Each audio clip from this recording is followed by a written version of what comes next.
यहाँ के बाद में ये जो आप स्थान देख रहे हो, इस स्थान के बाद में ठाकुर जी ने यहाँ कोई भी ब्रज में लीलाएं नहीं की हैं। ये अंतिम स्थान है, ये अंतिम स्थान है यहाँ ब्रज में। ब्रज में इसके बाद में ठाकुर जी ने कहीं लीलाएं नहीं की हैं।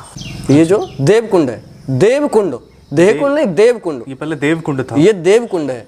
इसमें जो होता है, देवता जो थे, गंधर्व जो थे, स्नान करने के लिए आते थे। देहकुंड तो तब बना जब देह का दान किया, पहले देवकुंड था। तो नमस्कार दोस्तों, स्वागत है आपका मेरे चैनल पे और आप देख रहे हो मोहित ब्लॉग्स। और मैं आपको बता दूं, आज मैं आया हूं ब्रज धाम में, और जहां पर मैं आज आया हूं ये है ऊंचा गांव। कहा जाता है कि यहां पे भगवान कृष्ण ने राधा रानी का दान किया था, उनके देह का दान किया था। तो इसी वजह से यहां पे जो दर्शन होते हैं वो है यहाँ पे देह कुंड। तो तब से यहाँ पे देह कुंड कहलाता है। उसके बारे में क्या यहाँ का महत्व है, क्या यहाँ के दर्शन हैं, किस तरीके के यहाँ पे दर्शन है, वो सब मैं आपको इस वीडियो में कराऊंगा। तो चलते हैं अब अंदर, मैं आपको दर्शन कराता हूँ और देखते हैं किस रूप में यहाँ पे दर्शन होते हैं देह कुंड के।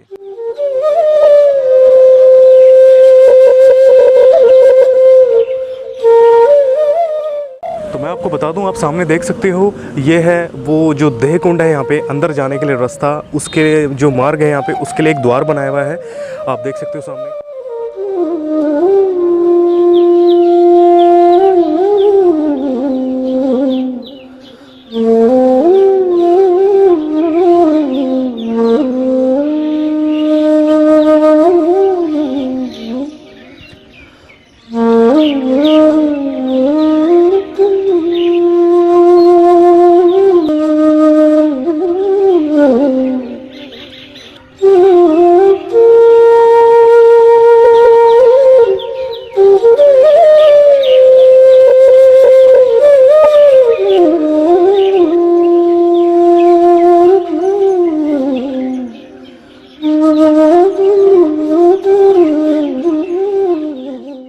जैसे कि मैंने आपको बताया था कि मैं यहाँ पे पुजारी जी से बात कराऊंगा और उनसे जानेंगे यहाँ पे क्या महत्व है यहाँ का जो देह कुंड है, इसके बारे में भी जानेंगे, किस प्रकार भगवान कृष्ण ने माँ राधा रानी का दान किया था। तो और जानते हैं यहाँ पे जो मुख्य पुजारी जी हैं, उनसे बात करेंगे यहाँ पे क्या महत्व है इस देह कुंड का और किस प्रकार यहाँ पे भगवान की क्या क्या लीला रही है। तो बात करते हैं उनसे। राधे राधे। आपका शुभ नाम अगर जानना चाहेंगे हम? ब्रजानंद जी महाराज। ब्रजानंद जी, तो यहाँ की जो भी कथाएं हैं उसके बारे में आप हमें बताएंगे तो काफ़ी आनंद आएगा। देखिए, यहाँ की कथा इस प्रकार से है कि जो माधवाचार्य जी हैं उनके भाव इस प्रकार से हैं कि ठाकुर जी राधा रानी को लेकर के सभी ब्रजवासियों के साथ में ब्रज 84 कोस की यात्रा कर रहे थे। तो ये अष्ट सखियों में जो प्रधान सखी है वो ललिता सखी है। ये उनका जन्म स्थान है ऊंचा गांव। ये सामने जो आप पर्वत देख रहे हो, इस पर्वत का नाम है अटोर पर्वत। यहाँ की जितनी भी भूमि है वो सभी इस पुराणों के अनुसार, शास्त्रों के सहयोग से, ये सभी जो 8 कोस के अंतर्गत जो भूमि आती है, 8 कोस यानी कि आपकी 25 किलोमीटर की जो भूमि है वो सब ललिता सखी की है। ये शास्त्र कहता है 7 कोस की सारी धरती मेरे नाम की, मैं बेटी बिशोक भान की ऊंचे गांव की। ये जो ऊंचा गांव है, ये जो ललिता सखी के पिता का नाम है बिशोक भान और राधा रानी के पिता का नाम है बिशुभान। ये भूमि जितनी भी है वो सब ललिता सखी की है। ये सारी जितनी भी भूमि है ललिता सखी की है। अच्छा। यहाँ किसी भी मकान वाले या किसी भी घर वाले का कोई भी आपको कागज नहीं मिलेंगे। जो आपके कागज हैं वो सब टोटल ललिता सखी के नाम से है। ये पूरा गांव का नाम ललिता सखी के नाम से जाना जाता है। पूरा ललिता सखी के नाम से? पूरा गांव मतलब जिसके भी यहाँ पे घर है, उनके घर के जो पेपर है वो भी नहीं, किसी के घर के पेपर नहीं मिलेंगे। यहाँ की किसी भी भूमि पर आप मकान नहीं बना सकते हो अपने नाम से। अपनी प्रॉपर्टी नहीं हो सकती है। ये पूरी प्रॉपर्टी 8 कोस के अंतर्गत जितनी भी है, इस गांव से नहीं कह रहा हूं मैं, 8 कोस के अंतर्गत। 1 कोस में 3 किलोमीटर होता है। 3 किलोमीटर। 8 कोस के अंदर जितनी भी भूमि है उसका किसी का पेपर नहीं बना सकते हो। वो ललिता सखी की भूमि है। ललिता सखी की भूमि है वो। तो ठाकुर जी यहाँ यात्रा कर रहे थे तो कुछ क्षण विश्राम करने के लिए वो यहाँ ठहर गए। नारद जी ब्राह्मण का रूप धारण करके यहाँ आते हैं और कहते हैं, प्रभु मैं यहाँ का पुरोहित हूँ, यहाँ का ब्राह्मण हूँ, आप लोग यात्रा कर रहे हो, मुझे दक्षिणा दो, तब आपकी यात्रा सफल होगी। ठाकुर जी हंस जाते हैं। वो कहते हैं, भैया मैं तो समस्त संसार की यात्रा सफल करता हूँ, आप मेरी यात्रा सफल करोगे, लेकिन आप ब्राह्मण हो, मैं आपका मान रखूँगा, आपको दूंगा, बोलो क्या चाहिए। ब्राह्मण कहता है, मैं रोज का भिखारी नहीं हूँ, आज मांग रहा हूँ, देना होगा कि हाँ दूंगा। तो जो वो ब्राह्मण जी थे वो नारद जी थे? नारद जी थे कि आप ब्राह्मण हो, मैं आपका मान रखूँगा, आपको दूंगा, बोलो क्या चाहिए। कि आपके पास में जो सबसे प्रिय वस्तु हो वो मुझे दान में दे दो। ठाकुर जी के पास तो सबसे प्रिय राधा रानी है, दूसरा तो कुछ हो ही नहीं सकता है। तो ठाकुर जी राधा रानी को ब्राह्मण को दान में दे देते हैं। दान हुई वस्तु ब्राह्मण की हुई। राधा रानी के बिना ठाकुर जी रह नहीं सकते, तो ठाकुर जी ब्राह्मण से याचना करते हैं, यानी कि नारद जी से याचना करते हैं कि हे ब्राह्मण देवता, जाने अनजाने में मैंने राधा रानी का अपमान किया है, उनको एक वस्तु समझ करके दान में दे दिया है, कृपया आप मुझे क्षमा करें। वो उनकी एक लीला थी, वो बताना चाहते हैं कि नारी का सम्मान क्या है, नारी को कभी वस्तु नहीं समझना चाहिए। ठाकुर जी जो बताना चाहते हैं उनका कहने का तात्पर्य ये है कि नारी को, स्त्री को कभी भी वस्तु नहीं समझना चाहिए। मैंने स्वामी जी को, राधा रानी को एक वस्तु समझ करके आपको जो दान में दिया है, मेरे से बहुत बड़ा अपराध हो गया है। मैं आपसे क्षमा याचना करता हूँ और आपसे पुनः निवेदन करता हूँ कि आप राधा रानी को मुझे पुनः वापस कर दीजिए। पुनः वापस। चैतन्य महाप्रभु जी के भाव इस प्रकार से हैं। चैतन्य महाप्रभु जी कभी इस समय यहाँ इस स्थान पे आए हुए थे, तो वो यहाँ चिंतन करने बैठ गए इसी स्थान पर। तो उनको इस प्रकार से भाव उनके हृदय में उत्पन्न हुए कि ठाकुर जी इस कुंड में नौका चला रहे हैं, जो नाव होती है, नौका कहते हैं नाव को। हाँ जी। चैतन्य महाप्रभु जी आंखें बंद करके यहाँ समाधि में बैठे हुए, उनके अंदर भाव आ रहे हैं कि ठाकुर जी इस कुंड के अंदर नौका चला रहे हैं। राधा रानी अष्ट सखियों को लेकर के आती हैं और ठाकुर जी से कहती हैं कि आप हमको उस पार निकाल दो। ये नहीं कहा आप हमको इस पार निकाल दो, उस पार निकाल दो। इस पार की बजाय उन्होंने कहा आप हमको उस पार निकाल दो, यानी लौकिक से अलौकिक में उन्होंने प्रवेश कर लिया। लौकिक में होता है कि इस पार निकाल दो, अलौकिक होता है उस पार निकाल दो। लौकिक और अलौकिक तीन तरह के ताप होते हैं, दैहिक, दैविक और भौतिक। जो सतोगुणी पुरुष होते हैं ना, ज्ञानी पुरुष होते हैं, बुद्धिजीवी जो होते हैं, वो कभी लौकिक बात नहीं करते। लौकिक में भी अलौकिक छुपी हुई होती है। उन्होंने बोला कि आप हमको उस पार निकाल दो, उस पार निकाल दो। ठाकुर जी यहाँ पे शब्दों में काफी फर्क है, बहुत फर्क आता है, बहुत उस पार निकाल दो। ठाकुर जी कहते हैं ठीक है बैठ जाइए। तो राधा रानी अष्ट सखियों के साथ में उस नौका के अंदर बैठ जाती है। अच्छा, तो एक चीज़ मैं आपको एक चीज़ पूछना चाहूँगा जी यहाँ पे कि ये जो कुंड है अभी तो फिलहाल अभी इसका जो एरिया है वो छोटा है, तो उस टाइम पीरियड पे काफ़ी बड़ा कुंड होगा ये? बहुत बड़ा कुंड था, बहुत बड़ा। ये 3 किलोमीटर के अंतर्गत जो कुंड था। 3 किलोमीटर के अंतर्गत। तभी इन्होंने, मतलब राधा रानी ने, यानी एक कोस होता है 3 किलोमीटर का, एक कोस का ये कुंड था, एक कोस का कुंड था जी। तो तभी उन्होंने कहा राधा रानी ने कि हमें उस पार निकाल दो, यानी कि ये बड़ा उस टाइम पे काफी था, उस टाइम पर कुंड, ये कुंड तो काफी बड़ा था, लेकिन उनका कहने का मतलब इस कुंड से नहीं था। वो कहते हैं संसार सागर नाम का जो कुंड है, वो जानते हैं कि जो ठाकुर जी हैं, कन्हैया जी हैं, वो लौकिक नहीं अलौकिक हैं, वो साक्षात परब्रह्म हैं। उन्होंने कहा कि हमको इस कुंड से नहीं, इस संसार सागर से, ये भी एक सागर, ये भी कुंड ही है, इस दलदल से हमको उस पार निकाल दो, उस पार निकाल दो। तो ठाकुर जी कहते हैं ठीक है बैठ जाइए। जैसे ही अष्ट सखियाँ राधा रानी के सहित नौका में बैठती हैं और नौका चलाने लगती हैं, नौका मध्य में पहुंच जाती है, यानी कि कुंड का जो मध्य होता है, मध्य भाग जो होता है, बीच में नौका जब बीच में पहुंच जाती है, उस समय तो मध्यजन कहाँ था मैं आपको नहीं बता सकता, लेकिन अभी इस समय मध्य यहाँ है, यहाँ पर है। जैसे कि हम ये बाउंड्री को एक मध्य जी मध्य माना जाता है। यहाँ जब नौका पहुँचती है तो ठाकुर जी नौका को रोक करके अष्ट सखियों से कहते हैं कि स्वामी जी आप मुझे किराया दो, मैं आपको और आपकी 8 सखियों को लेकर के घुमा रहा हूँ, उस पार करा रहा हूँ, आप मुझे किराया दो। राधा रानी कहती है ना तो उस पार किया ना इस पार किया, मध्य में किराया, कि बाद में भरोसा नहीं है कि आप दो ना दो, भाग जाओ, मैं अकेला, आप 8-9, मैं ऐसा तो नहीं कर सकता, पहले आप मुझे किराया दो, नहीं तो उतरो मेरी नौका से। राधा रानी जानती है मायापति है। लौकिक वस्तु, जब हम अलौकिक वार्तालाप करते हैं तो उसमें लौकिक नहीं आना चाहिए।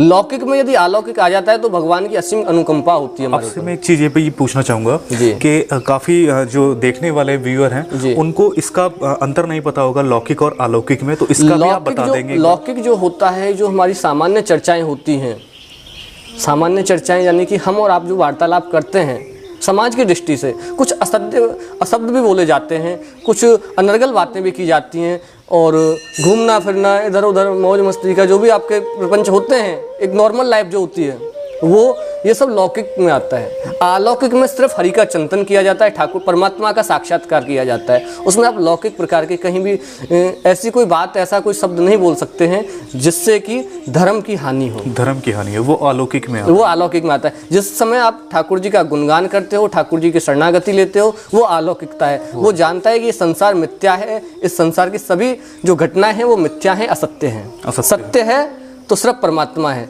और जब परमात्मा के साथ में आपका संबंध बनता है तो वो अलौकिकता होती है, ना कि लौकिकता होती है। वो अलौकिकता होती जी। अलौकिक का ज्ञान यदि किसी को हो सकता है तो वो 2 ही स्थानों पे हो सकता है, तीसरा कहीं स्थान नहीं है। या तो होगा ठाकुर जी के सम्मुख जाने पर, किसी मंदिर में आप जाते हो, आपके मन में जो आपके भाव उत्पन्न होते हैं, जो विचार आपके उत्पन्न होते हैं, वो अलौकिक होते हैं। और यदि आप किसी दूसरी जगह जाते हो, फिल्म देखने जाते हो, तो वहाँ आपके नेगेटिव जो भाव होते हैं वो लौकिक होते हैं। वो लौकिक होते हैं कि काश हम भी ऐसा करते। दूसरी जगह होगा अलौकिक का ज्ञान, जो होगा ज्ञान का जो प्रकाश होगा आपके हृदय में, वो होगा शमशान में। शमशान में, बिल्कुल। शमशान में यदि आप जाते हो, मोक्ष धाम जो होता है, सबसे सुंदर जगह होती है, वहाँ आपको ज्ञान की अनुभूति होगी, वहाँ आपको अलौकिकता की पहचान होगी। नहीं तो संसार लौकिक है और लौकिक में ही रहता है। एक सामान्य मनुष्य को लौकिक और अलौकिक का ज्ञान नहीं हो पाता है। तो ये तो काफ़ी अच्छी तरीके से आपने बताया। तो जिस प्रकार ठाकुर जी ने जब राधा रानी और सभी अष्ट सखियों से दान मांगा, जब वो नौका में बीच में पहुंच गए थे, तो उसके बाद का क्या, कैसे हाँ, क्या तो वही मैं आपको बता रहा हूँ कि जब ठाकुर जी राधा रानी से किराया मांगते हैं कि स्वामी जी आप मुझे किराया दो, तो राधा अष्ट सखियों में सिर्फ एक राधा रानी ऐसी हैं, वो जानती हैं कि जो नौका चला रहा है वो स्वयं परमपिता परमेश्वर है। वो साधारण पुरुष नहीं है, ये नौका चलाने वाला साधारण नहीं, केवट नहीं है, ये केवट नहीं है। हाँ जी, ये तो स्वयं जगत का जगतपति है, द्वारकाधीश है। द्वारकाधीश, हाँ जी, बिल्कुल। उन्होंने कहा प्रभु यदि आप मांगना ही चाहते हो और हमको देना ही है। वो जानते हैं कि आज हमारी लीला का समापन है।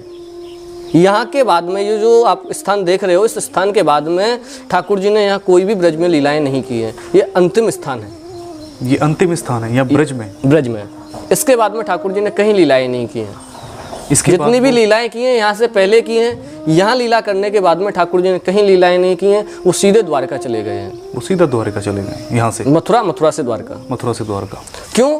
कि जो अष्ट सखियों के साथ में ठाकुर जी ने लीलाएं की हैं, अष्ट सखियों ने जो अपनी देह का त्याग किया है वो इसी कुंड के अंतर्गत कर दिया है, जो मैं आपको अभी इस कथा में बताने जा रहा हूँ। अच्छा, उसका भी जरूर वहाँ पर हमें बताइए जी।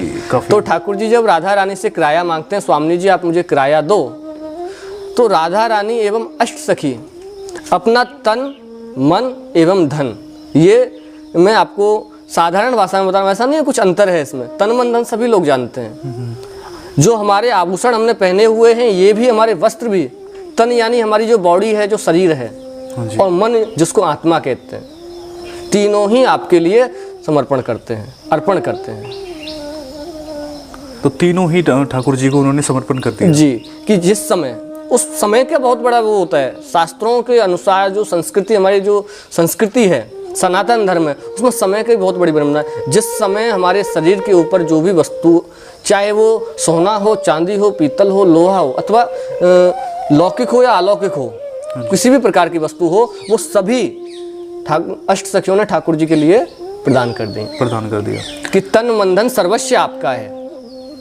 हमने अपने आप को आपके लिए दे दिया है, अब तो आप हमको उस पार निकाल दीजिए।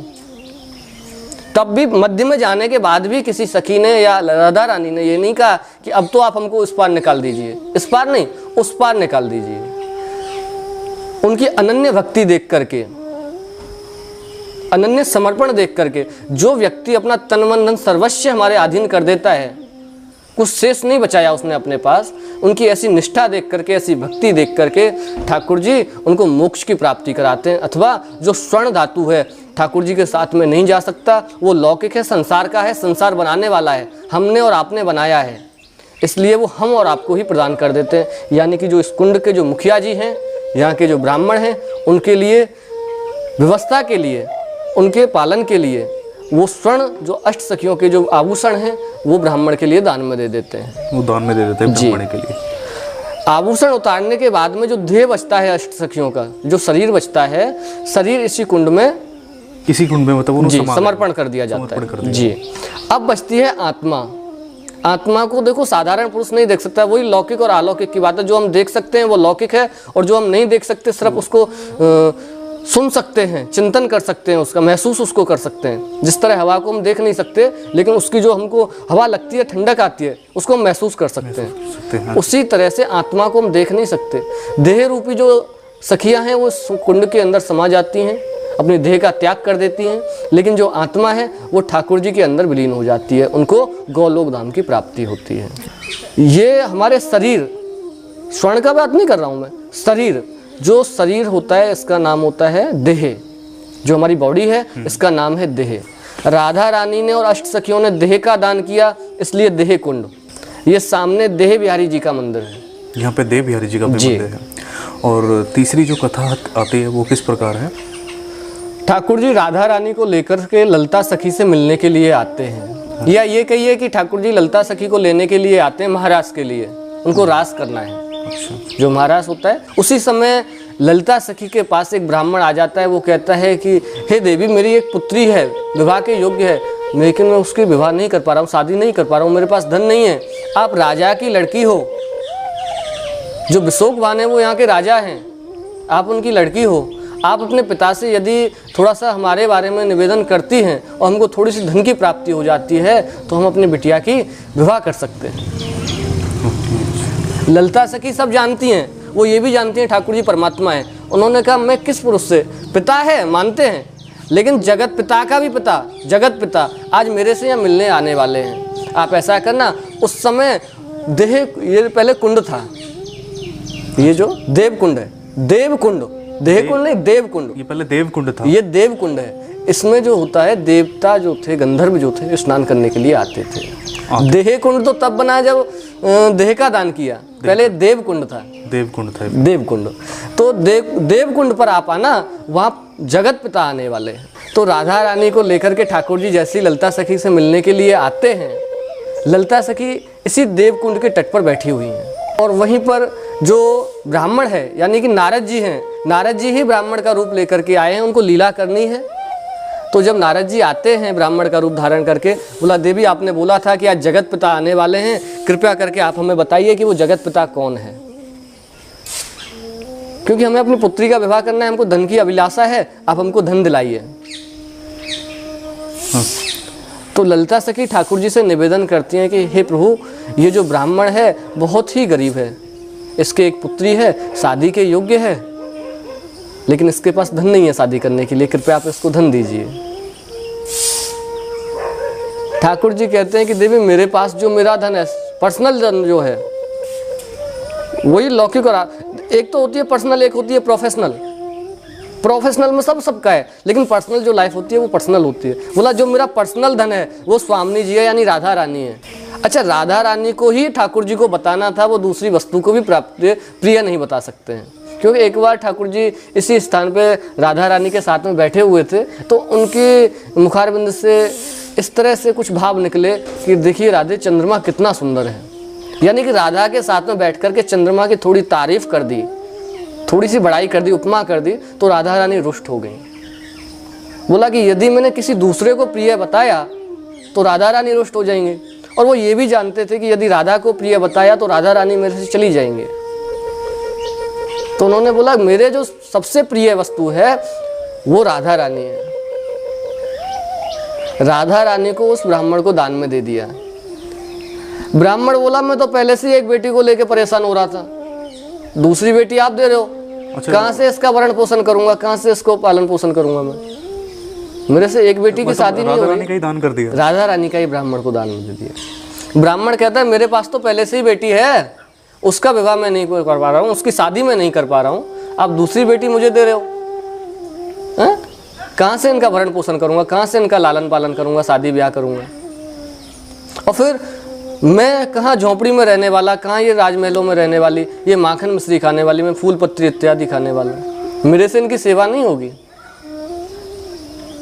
ठाकुर जी कहते हैं तो फिर क्या चाहते हो कि सर्वप्रथम राधा रानी कोई वस्तु नहीं है, उन्होंने मांगा था आपके पास सबसे प्रिय वस्तु जो हो वो मुझे दे दो।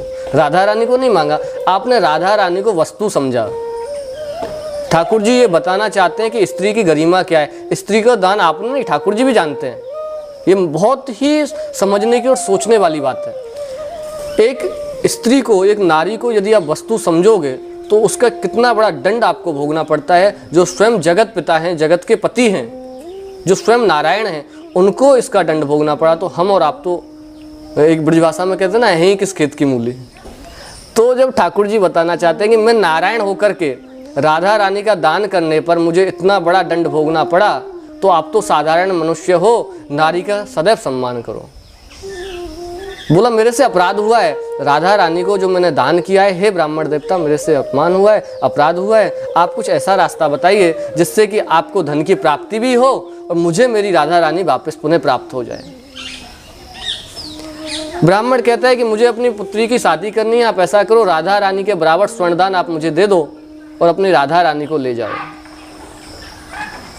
ठाकुर जी तत्काल तैयार हो जाते हैं। यहीं पर इस कुंड के तट पर ही एक तराजू बनाया जाता है, एक पलरे में राधा रानी को बिठाया जाता है, दूसरे पलरे में स्वर्ण को रखा जाता है। स्वर्ण को रखा जाता है, जो स्वर्ण धातु होता है, आभूषण जो होते हैं। अच्छा, राधा रानी जो हैं वो स्वयं लक्ष्मी हैं।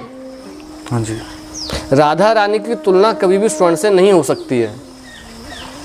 राधा रानी का वजन बहुत ज़्यादा हो गया, स्वर्ण कम पड़ गया ठाकुर जी के पास एवं अष्ट सखियों के पास जितना भी स्वर्ण था वो सब कम पड़ गया। वो सब कम पड़ गया, क्योंकि एक तो नारी का अपमान और दूसरा राधा रानी यानी स्वयं लक्ष्मी को ही स्वर्ण से तोलने की एक चेष्टा।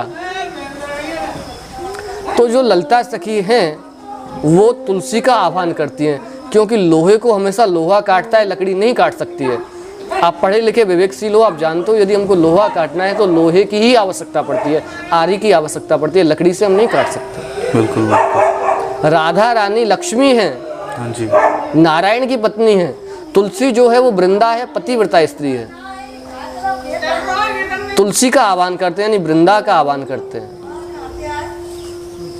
जब तुलसी पत्र स्वर्ण के ऊपर रखा जाता है तब राधा रानी का वजन बराबर होता है, तब बराबर हो जाता है जी।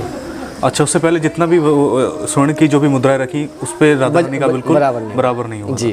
तो तुलसी के तो पत्ते का मतलब ऐसे तो तुलसी का महत्व काफ़ी है, वो हम भी जानते हैं, सभी जानते हैं, लेकिन वो मतलब एक पत्ता रखने से वो बिल्कुल उनका वजन हाँ, क्योंकि राधा रानी जो है वो पतिव्रता स्त्री हैं। हाँ जी, वो स्वयं लक्ष्मी है। राधा स्वयं लक्ष्मी का स्वरूप है। फिर पुनः जो आप वृंदा की बात करते हो यानी तुलसी की बात करते हो, वो वृंदा है। उसकी कथा एक अलग है, सालग्राम जी के साथ में उनका विवाह होता है, वो एक कथा है, लेकिन वो पतिव्रता स्त्री हैं। मैंने आपको बताया लोहे को लोहा काट सकता है, राधा रानी की यदि कोई तुलना कर सकता है वो पतिव्रता स्त्री। पतिव्रता स्त्री के अंदर वो ताकत होती है, वो शक्ति प्राप्त होती है उसको, वो सामान्य नारियों से भी अधिक बलवान होती है। वो पतिव्रता स्त्रियों की कथा बहुत एक नहीं, बहुत ही प्रचलित कथा है। सत्यवान सावित्री, सावित्री जो है सत्यवान के प्राण यमराज से वापस ले जाती हैं, वो भी एक पतिव्रता थी। देवी अनसुईया जो ब्रह्मा विष्णु महेश तीनों को अपना पुत्र बना करके गोदी में खिलाती हैं, वो भी एक पतिव्रता स्त्री थी। पतिव्रता स्त्री चाहे, और फिर दूसरा मैं आपका 2 मिनट का समय ले रहा हूँ इस कथा से अलग। यहाँ की कथा जो है वो मैंने तीनों भाव आपको बता दिए हैं कि इस संसार में आल वस्तु प्राप्त करने के 3 मार्ग हैं। आल वस्तु प्राप्त करने के 3 रास्ते हैं। यदि हमारा लक्ष्य परपक्ष है, हमारी निष्ठा अच्छी है, तो हम ब्रह्मांड को भी अपने चरणों में झुका सकते हैं। इतनी सामर्थ्य आपके अंदर है। लेकिन उनमें से 3 रास्तों में से एक रास्ता चुनना पड़ता है, चौथा कोई रास्ता नहीं है। एग्जाम्पल के थ्रू यदि मैं सीधा सा कहूँ कि प्रभु जी मुझे आपका ये कैमरा चाहिए, मुझे पसंद आ रहा है, तो आपकी इतनी ताकत है कि आप यहाँ से उठ करके इस कैमरे को लेके चले जाओ? नहीं जा सकते हो। अब मैं आपसे लूँ कैसे? तो मैंने बताए हैं 3 रास्ते। विद्या धन करोम विद्या, विद्या विद्वान सीचंत विद्या, विद्या सेवा करोम विद्या। विद्या धन करोम विद्या प्रथम रास्ता है, विद्या धन करोम विद्या। मुझे कैमरा चाहिए महाराज जी, कितने का है? 10,000 रुपये का। मैं आपको 20,000 देता हूँ। तो आप क्या कहोगे? महात्मा जी हैं, ब्रज में रहते हैं, फ्री में तो ले नहीं रहे, डबल पैसे दे रहे हैं। ऐसे जाके मैं दिल्ली से या बम्बई से, जहाँ भी आप रहते हो, कोलकाता से 2 ले लूँगा, इतनी कीमत में तो दे देता हूँ, क्योंकि आपको उसके मैं पैसे तुरंत दे रहा हूँ, वो भी डबल दे रहा हूँ। आपको दुख होगा देने में? नहीं होगा। क्यों? क्योंकि आपको डबल पैसे मिल रहे हैं। अब मेन क्या है कि मेरे पास पैसे तो होने तो चाहिए 20,000 रुपये, तभी तो मैं खरीद सकता हूँ। अब पैसे नहीं है तो पहला रास्ता बंद हो गया। अब बचते हैं 2 रास्ते। दूसरा रास्ता है विद्या विद्वान सीचंत विद्या। फिर इतनी योग्यता अंदर होनी चाहिए कि सामने वालों से बात ही बात में हम उससे उसकी वस्तु को प्राप्त कर लें। उसकी सामर्थ्य नहीं है रोकने की, लेकिन इतना हमारे पास ज्ञान होना चाहिए, विवेक होना चाहिए कि हम आपसे 2 मिनट बात भी कर सकें। हमारी औकात तो नहीं है आपके सामने खड़े होने की भी, बात करना तो बहुत बड़ी दूर है। और फिर आपसे मिलना कोई इतना आसान नहीं है। आपसे मिलने से पहले आपके सेक्रेटरी, आपके पीए, आपके नौकर से मिलना पड़ेगा, है? डायरेक्ट तो आपसे नहीं मिल सकते, बहुत समय बर्बाद हो जाएगा। और फिर भी ये जरूरी नहीं है कि आप हमसे इतनी देर बात कर पाओ, 2 मिनट बात कर पाओ कि हम आपसे उस वस्तु की मांग कर सकें। बहुत कम चांस ऐसे प्राप्त होते हैं। एक से एक बड़ा ज्ञानी पड़ा है, पूर्ण ज्ञान ब्रह्मा को भी नहीं है, हम और आप तो कुछ भी नहीं। तो ये भी हमारे पास दूसरा रास्ता नहीं है कि हम किसी से ज्ञान के माध्यम से किसी वस्तु को प्राप्त कर सकें। फिर ठाकुर जी लास्ट रास्ता बताते हैं, विद्या सेवा करो विद्या। फिर सेवा करो, भक्ति करो। सेवा कैसी? दासानुदास। अलौकिक का, लौकिक का शब्द है नौकर का भी नौकर बन के, कि मैं नौकर का भी नौकर हूँ। इतना भाव जब मन में आ जाता है तो मालिक को बेटे से प्यारा नौकर होता है। चाहे वो लाख की चीज़ है या करोड़ की, तत्काल उसको दे देगा। एम आई राइट? यदि मैं आपकी सेवा करता हूँ, आपके पैर दबाता हूँ, और आज से 20 साल बाद यदि मैं आपसे कुछ चीज़ की डिमांड करता हूँ, तो आपको यही होगा, इस बच्चे ने मेरे इतने दिन सेवा की है, इतने दिन मेरे चरण दबाए हैं। बिल्कुल बिल्कुल। हैं? या जो मैंने जन्म दिया उस बेटे ने मेरे को ठोकर दे के भगा दिया। बिल्कुल, वो सब चीज़ तो मेरा बेटा तो ये हुआ, सब चीज़ उस पर नछावरी हो जाएगी, वो तो हो जाएगी ना। बिल्कुल बिल्कुल, ये चीज़। हाँ, तो ये 3 रास्ते हैं यदि किसी चीज़ को प्राप्त किया जा सके। अब ठाकुर जी को मान लो, आपके पास इतना धन है कि आप राधा रानी को या परमात्मा को प्राप्त कर सकते हो? बिल्कुल नहीं, नहीं है ना। बिल्कुल नहीं। दूसरा, इतना आपके अंदर ज्ञान है कि आप ठाकुर जी से वार्तालाप कर सको? बिल्कुल नहीं, वो भी नहीं। यदि हमारे सामने कोई टीचर आ जाता है जिससे हमने अध्ययन किया है, पढ़ाई की है, हम स्कूल टाइम में नहीं कर पाते उनके सामने, चाहे हम कितने भी बड़े प्रोफेसर हो जाएं, उनसे बड़े टीचर हो जाएं, प्रिंसिपल हो जाएं, लेकिन जब वो हमारे सामने आते हैं, चाहे हमको पहली क्लास में उन्होंने पढ़ाया हो, हमारी बोलती बंद हो जाती है पहचानने के बाद। हमारे अंदर ज्ञान भी नहीं है। ठाकुर जी को यदि प्राप्त करना है, मैं आपसे भी, आपसे जुड़े हुए जितने भी लोग हैं, सभी से ये प्रार्थना करूँगा कि एक ही रास्ता बचता है, एज ए सलेंडर। दासानुदास, सेवा करो, भक्ति करो, प्रेम के बल पर ही ठाकुर जी को आप प्राप्त कर सकते हो, अन्यथा दूसरा कोई रास्ता नहीं है। लाखों रुपए खर्च करो, यात्रा करो, देव दर्शन करो, मंदिरों में जाओ, ये आपको ठाकुर जी की प्राप्ति नहीं होगी। दान करो, पुण्य करो, यज्ञ कथा इत्यादि जो आप करते हो, उससे आपको ठाकुर जी की प्राप्ति नहीं होगी। ये आप घूमते हो, फिरते हो, लाखों रुपए खर्च करते हो, यात्राएं करते हो, ये आपका घूमना नहीं, प्राप्ति नहीं होगी।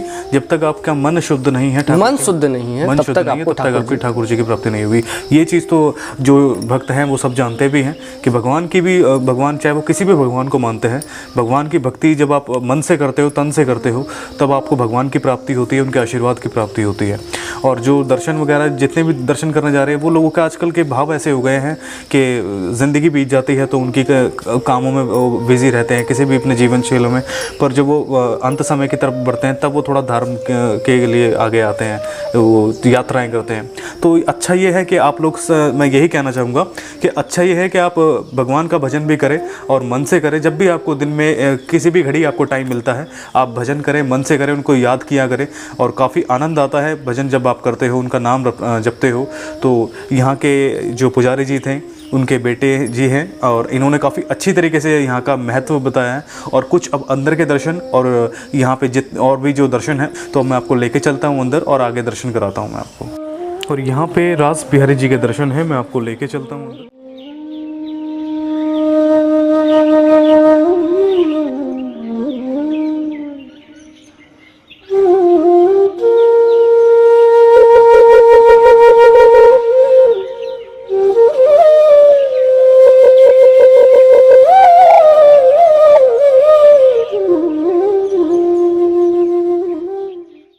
ये है, यहाँ पे आप सामने देख सकते हो, ये है रास बिहारी जी।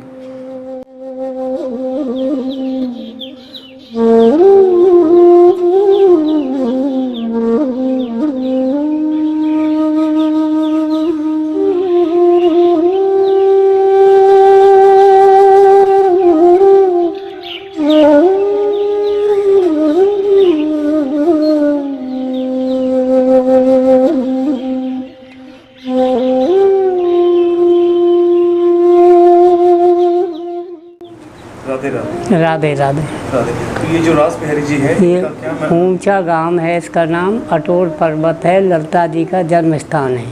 ललिता जी का जन्म स्थान ठाकुर जी राधा रानी के साथ यहाँ आए, ललिता जी से मिलने। नारद जी ब्राह्मण रूप में आए, बोला प्रभु मैं यहाँ का ब्राह्मण हूँ, तीर्थ का पुरोहित हूँ, मुझे दक्षिणा दो जिससे आपकी यात्रा सफल हो। ठाकुर जी हंस गए कि नारद मैं संसार की यात्रा सफल करूं तो मेरी यात्रा सफल करो, मांगो क्या मांगते हो, मैं ब्राह्मण का मान रखूंगा। ब्राह्मण बोले मैं रोज़ का भिखारी नहीं हूँ, आज जो मैं मांग रहा हूँ वो आपको देना होगा। बोला दूंगा, वचन बाध्य कराए। जो संसार में सबसे प्रिय वस्तु है वो मुझे दान दो आपके पास। बोल भैया मेरे पास तो राधा रानी सबसे प्रिय। ठाकुर जी ने राधा रानी को दान किया, देह का दान किया। इसका नाम है देह कुंड, ये है देह ब्यारी बगल में। उसके बाद ठाकुर जी बोले नारद ये क्या किया तुमने, मेरे साथ छल किया। प्रभु मैंने नहीं छला, आपको जो लीला करनी आप लीला कर चुके। इन ब्राह्मणों को प्रसन्न करके राधा रानी को वापस ले।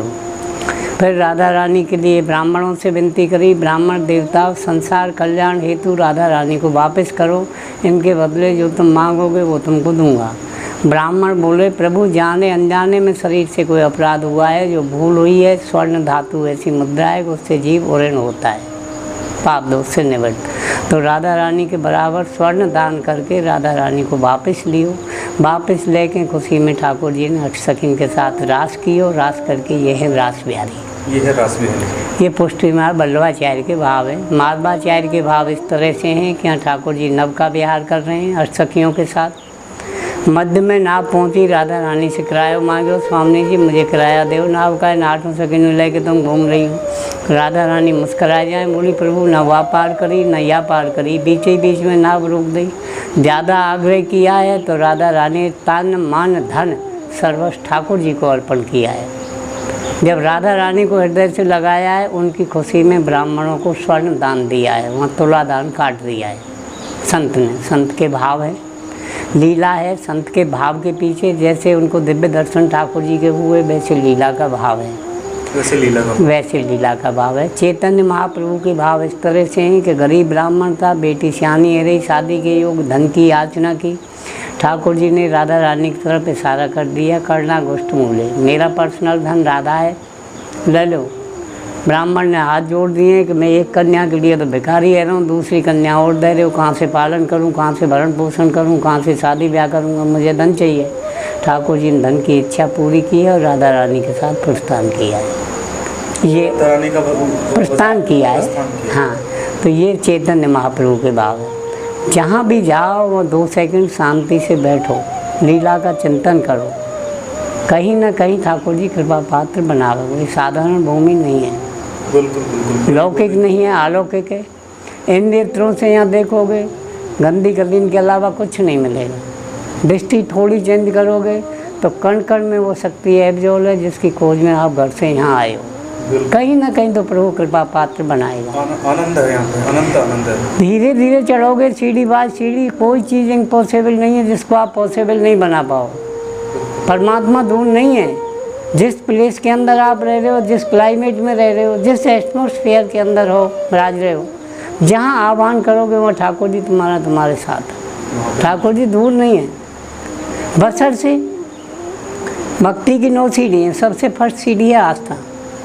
आस्था जो अगर परपक्ष है, लक्ष्य परपक्ष है तो हर चीज़ पॉसिबल है, परमात्मा मिल जाएगा। आस्था डिगमगा गई और लक्ष्य डिगमगा गया तो इम्पॉसिबल। दूसरी आस्था जिसके माध्यम आप यहाँ आए हो, ठाकुर जी ने अपने ही अंश में आपके साथ भेजा है मार्गदर्शन को, कहीं बच्चों का कल्याण करो। दूसरी सीढ़ी पे आपके चरण कमल पड़ेंगे। यहाँ का क्लाइमेट, यहाँ का एटमॉस्फेयर देखने के बाद आपका विश्वास जम गया कि लौकिक संपत्ति नहीं है, अलौकिक जगह, लीला स्थली है, साक्षात ठाकुर जी विराज रहे हैं। तीसरी सीढ़ी पर चरण पड़ेंगे, हमारा आपका लौकिक में इंट्रोडक्शन हो जाएगा। अलौकिक में आत्मा का डायरेक्ट रिश्ता ठाकुर जी के साथ बन जाएगा, जैसे कहते हैं बेटा संबंध।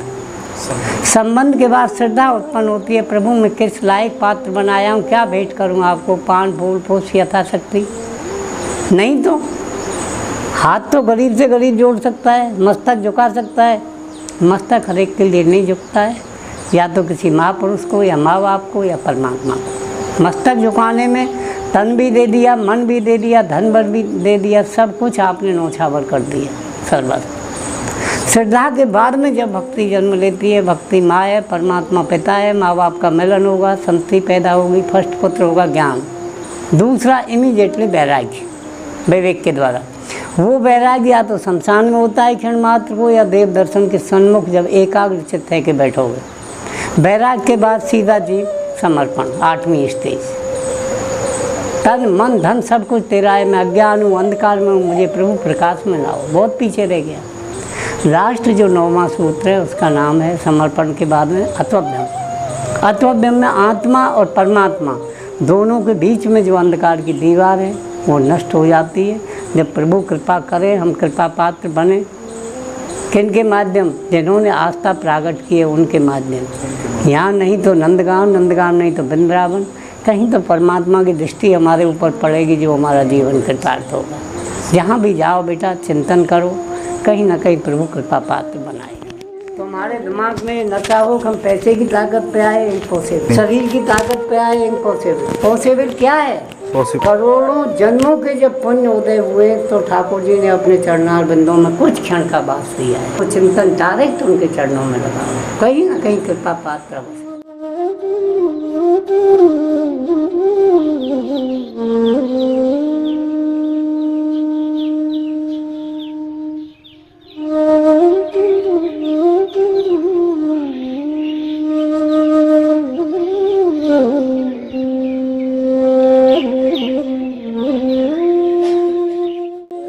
मैं आपको ऊपर बता दूं, ये जितने भी आप ऊपर यहाँ पे दृश्य देख रहे हो, यहाँ पे ये 24 दृश्य हैं ठाकुर जी के। यहाँ पे उनके 24 अवतार हैं यहाँ पे, तो उन्हीं अवतारों के यहाँ पे दृश्य दिखाए गए हैं। और इन दृश्यों में जो ठाकुर जी ने जो जो लीलाएं की हैं उसको यहाँ पे दिखाया गया है। अगर आप देखोगे तो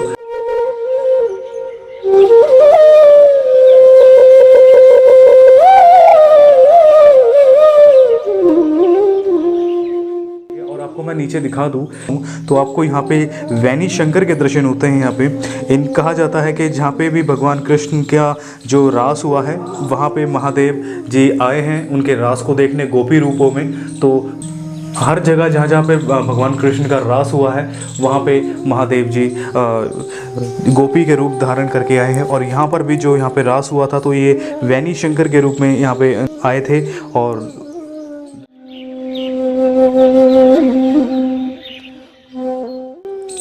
ये सबसे पुराना है, ये सबसे पुरानी जगह है।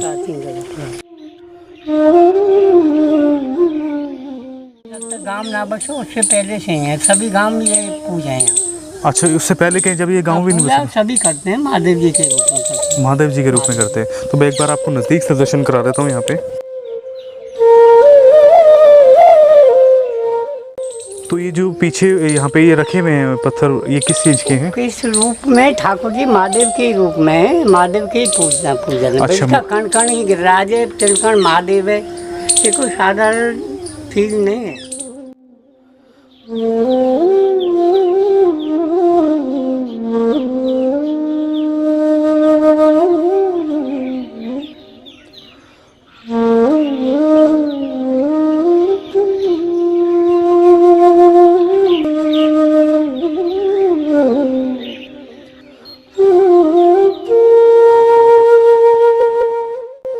और यहाँ पे है प्राचीन मंदिर, श्री ठाकुर जी देव बिहारी जी का मंदिर है ये।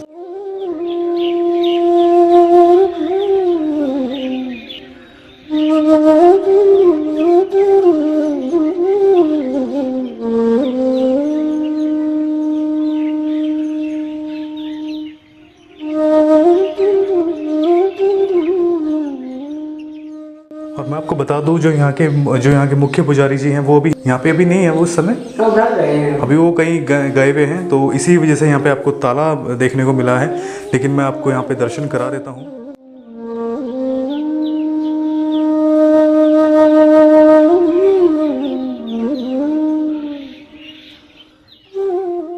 और मैं आपको बता दूं ये हैं देव बिहारी जी, और बहुत ही सुंदर है यहाँ पे इनका भी दृश्य आप देख सकते हो। नीचे तक काफ़ी सुंदर तरीके से यहाँ पे सजाया हुआ है, बहुत ही सुंदर दर्शन है यहाँ पे देव बिहारी जी के।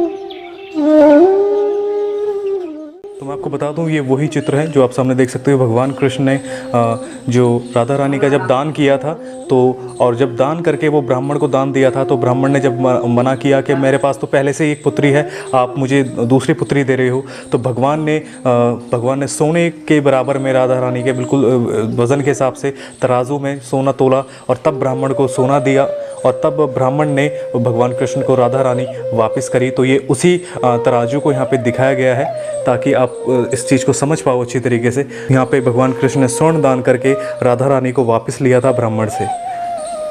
तो ये थे यहाँ के मुख्य पुजारी जी। आपसे काफ़ी आनंद आया जान के, बहुत अच्छी तरीके से आपने बताया। जितना मैंने सुना है उतना मैं बोल रहा हूँ। अब संत है, लीला है संत के भाव के पीछे।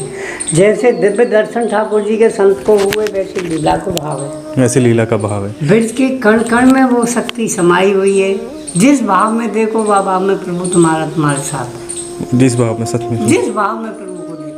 तो ये था यहाँ के दर्शन, ये था यहाँ का महत्व जो कि मैंने आपको बताया। और पुजारी जी से जाना मैंने यहाँ के महत्व को, किस प्रकार यहाँ पे ठाकुर जी की क्या क्या लीला रही है, किस प्रकार माँ राधा रानी की भी यहाँ पे लीला रही है और अष्ट सखियों की लीला रही है, ललिता जी की लीला रही है। और मैं आपको बता दूँ ये पूरा स्थान जो पूरा एक गाँव है, बहुत बड़ा ये गाँव है, ये ऊँचा गाँव है और यहाँ पर पूरी ये जो जगह कहलाती है ललिता जी की जगह कहलाती है।